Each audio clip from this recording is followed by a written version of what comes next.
Now, the government's quest to introduce quotas limiting the number of documented foreign nationals employed in certain sectors is now a step closer. This comes as the cabinet approved the National Labour Migration Policy White Paper.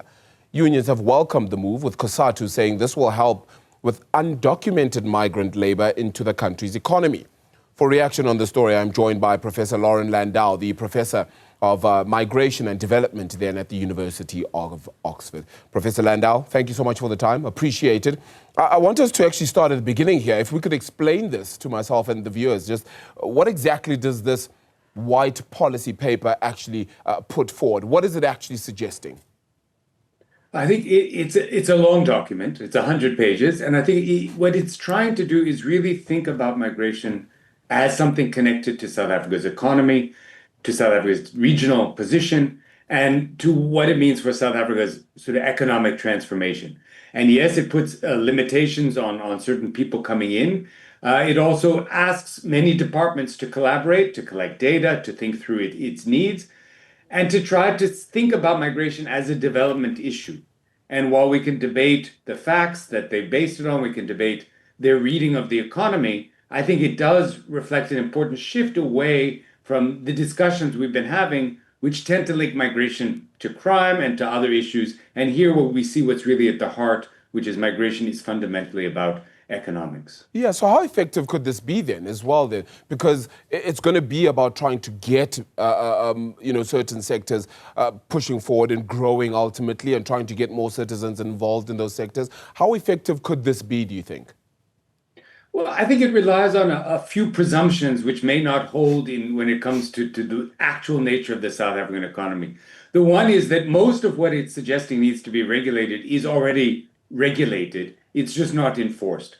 So immigrants and undocumented people are not supposed to be in construction, hospitality, etc., but they are. And so the question for this kind of policy to work is what will be done to regulate those sectors, to hold employers accountable, to try to create pathways for legalization for people who are here with good reason so that they can contribute.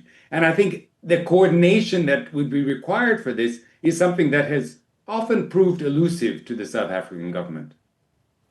Do you see any risks coming through for this, potential risks, particularly to the rights of migrants, limiting the ability for them to start small to medium enterprises, etc., or joining particular areas of the economy? Well, I think there's risks for everybody here. So there would be definitely risks for immigrants if they're made even more illegal, let's say, or driven further underground. Those are risks about being attacked by the police or by their neighbors if they're seen as working. But I think what the bigger risk is that those people are here, they're contributing, but it will drive the growth of the informal economy. It will probably drive the hiring of people illegally or outside of the legal sector, which might hurt the rights of all workers. So banning people or trying to regulate access to the labor economy only really works if you're able to do that effectively. Otherwise, you will just balloon the informal economy, further trade, and perhaps further erosion of labor conditions, not just for migrants, but for South Africans as well. How does this sit in a global context then for South Africa, especially considering the sense of, for lack of a better term, protectionism that comes through from other countries globally, which have looked to try and keep immigration and migration then at a lower level? Yeah, I mean, this seems very much in line with international policy at the moment, not necessarily what's good policy, but it does make reference to international compacts. It makes reference to what's happening elsewhere. And we do see around the world a recognition that immigrants are an important part of the economy, particularly when there are skills shortages in certain sectors, but that there is a need or a desire to protect domestic citizen workers. This is in line with it. It is out of step to some degree with the African Union's goals of a border-free kind of African passport type of situation.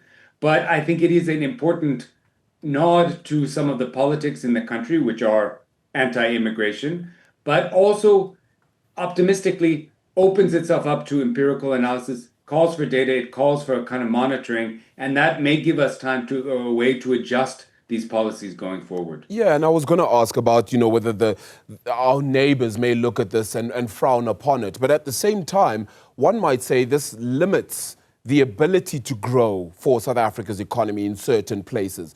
That could be a key factor, because now the flourishment of ideas, the flourishment perhaps of perspectives may ultimately change, while some say, on the other hand, well, actually it protects what we currently have and grows that instead. Is there the right balance here between the two, between economic realities and what we're trying to achieve? I think a lot of that will be in the details, right? We've already seen large companies, BMW, Mercedes, etc., saying they won't invest further in South Africa, creating more South African jobs, because it's too difficult for them to get the engineers or the highly skilled people that they need in. Even if they're approved, getting through Home Affairs has been an enormous challenge. If that's the case, this definitely is an own goal, one that is working against South Africa's interests. Whether it works in the long term or not, I think we'll have to see. I think it will definitely be politically popular, but it does tend to look at a sort of South Africa first policy, and that's a particular economic vision. I think there is others who would say further integration with the region, with Mozambique, with Zimbabwe, with Botswana, etc., is actually the way to strengthen South Africa in the longer term by strengthening the region.